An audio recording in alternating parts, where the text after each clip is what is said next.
And we also have a snow driving part today, and you can see it here. This is the matte bursting blue paint, also interesting, so also check out the snow driving part.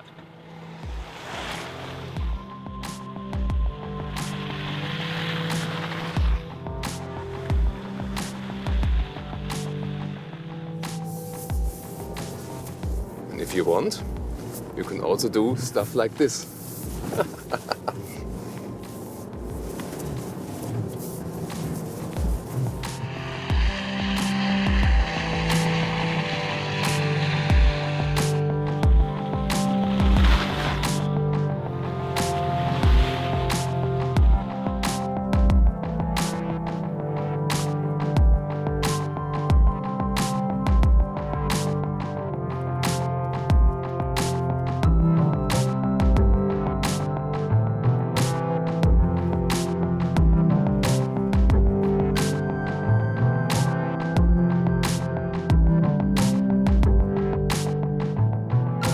Now to our snow driving part. It will be especially important for our friends in Sweden and of course also, for example, in Canada or in America, you know, just thinking of Minnesota and states like that.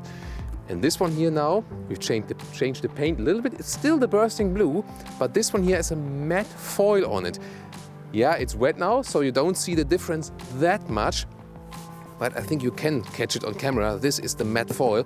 By the way, it says a warning indicator you shouldn't go to the car wash with that one, so you obviously have to be a little bit careful with this matte foil. However, I think it looks even more dramatic. Overall, I'm not sure which one I would pick, the metallic one or the matte one. I really like the dramatic matte stuff. I'm not sure yet. What about you? Which one would you go for, the matte one or the brilliant bursting blue?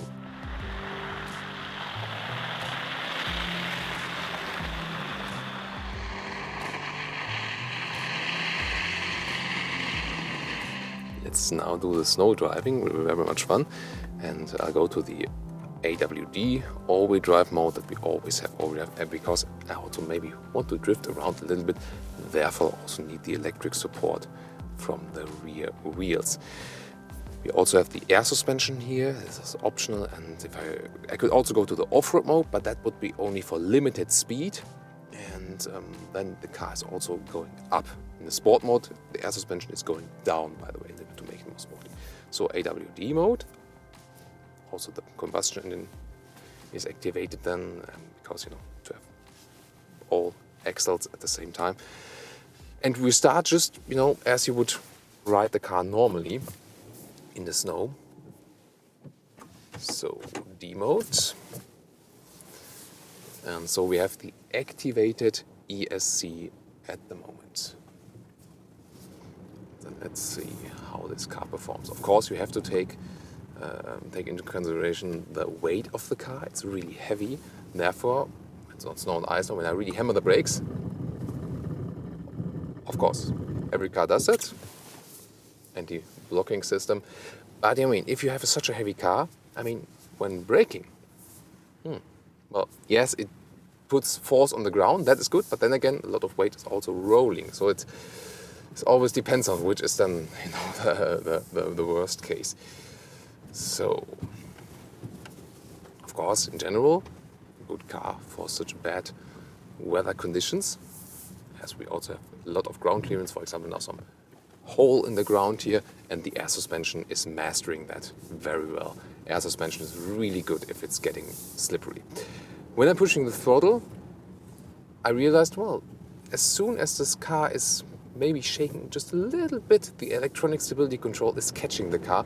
So you cannot really let the rear end slide out when you have, well, just a little bit, but the stability control keeps it all in the end. I mean, you know, for a normal car customer, this is also what it's supposed to be, because you don't want to, you know, catch the car, counter steer and stuff. That's rather for fun driving. Sometimes it can be necessary to put off the stability control when you maybe get stuck in the snow, and sometimes you need some wheel spin that you can really get out. But overall, the car conveys very safe feeling, definitely, and the air suspension is really flattening out half of the road, although we have some fierce ice bumps here. So hemming the throttle. Yeah, what I do realize is that the front wheels, they spin first, and therefore also not the rear is braking out. It's more like we understeer and just the car pushes to the front. But as long as the electronic stability control is in set, hardly can happen to you when accelerating. Of course, the risk still remains when the car is just icy and the car is just, rolling forward and you cannot steer anymore. But it's more to do with the ground surface then. Something different happens. In the touchscreen, I can go to the ESC Sport mode. And then the electronic stability control is drawn back. And you realize here already, now I can slide around the rear. To remember, the rear is just driven by the electric engine. And I don't have any electric range left yet. I mean, it says 3 kilometers, so hardly any battery power left. But still, we do have the all-wheel drive because I'm in that all-wheel drive mode, and that's what I was telling you earlier. This car can always be driven in all-wheel drive mode if it needs to be done. So just the combustion engine is recharging the battery and the power is directly given away again. But it's good if you don't have the possibility to recharge the car. And if I now push the throttle with ESC off, you see the rear end is sliding out and I have to counter steer a little bit to keep the car straight. Here also. But I mean, it's still a very harmonic ride, and also considering the harsh weather conditions and the ground surface, it's still relatively silent here, and that also again accounts for the very good sound insulation.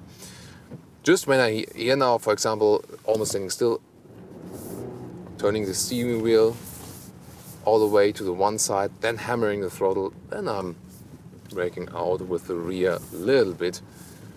But just still, I mean, it's the ESC Sport mode. That means that a little bit of the stability control is still kept in pace. And it's also fine because, this is not a drifting car. But still, if you have some snow parking lot or something like that, if you use this ESC Sport mode, then you can also have some fun with the car. And I've also shown you that on the outside pictures we took, that you can have some.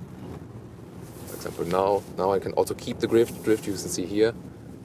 Of course, it's better possible when you have, for example, a snow lake where you have more space to cruise around.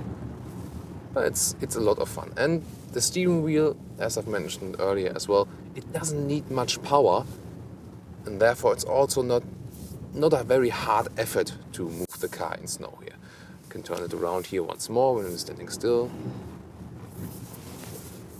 Yeah. I love driving in snow and on ice. I really prefer that even if you compare it to dry racetrack driving, because that can be, when you're trying to drift there, it's a really hard thing and so rough, and then the car is like going into, like on rails again.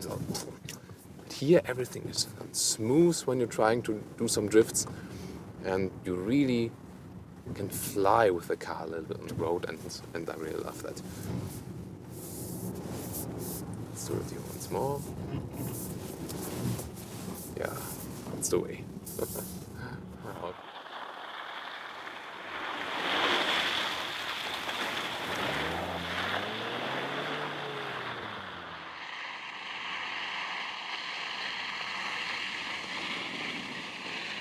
Okay guys, one more I got for you. And we try to get the car totally out of control. Or let's keep it in control first. But here you can see I can really get it straight if I really force the issue.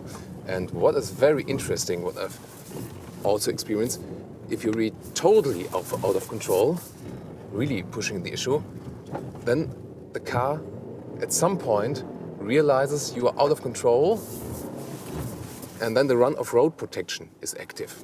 And I'm not sure if I can induce that now, but we've experienced once, and then the seat belts, they get tightened because they prepare you for the incident you would go off the road.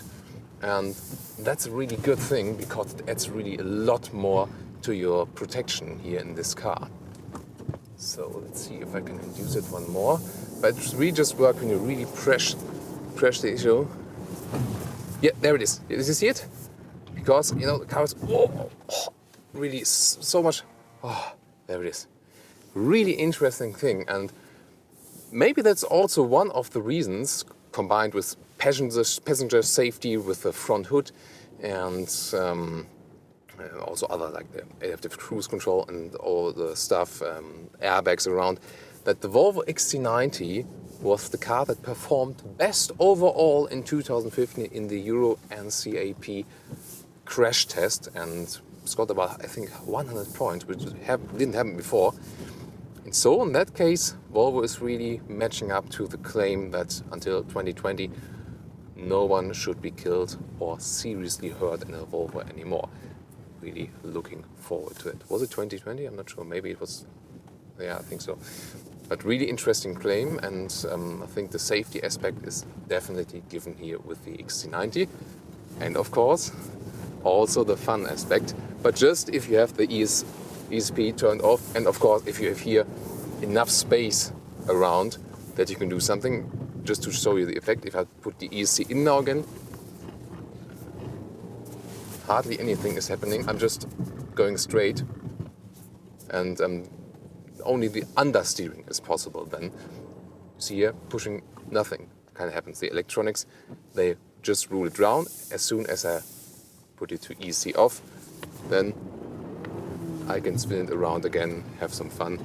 But that is of course usually nothing for all road driving, just here to have some fun and doing some circles. Yeah, that's the way. The differential doesn't really like that, so I think we'll stop it by now. But I think you got some very spectacular shots from the inside as well as from the outside. I had a lot of fun doing it, and I hope you enjoyed it as well.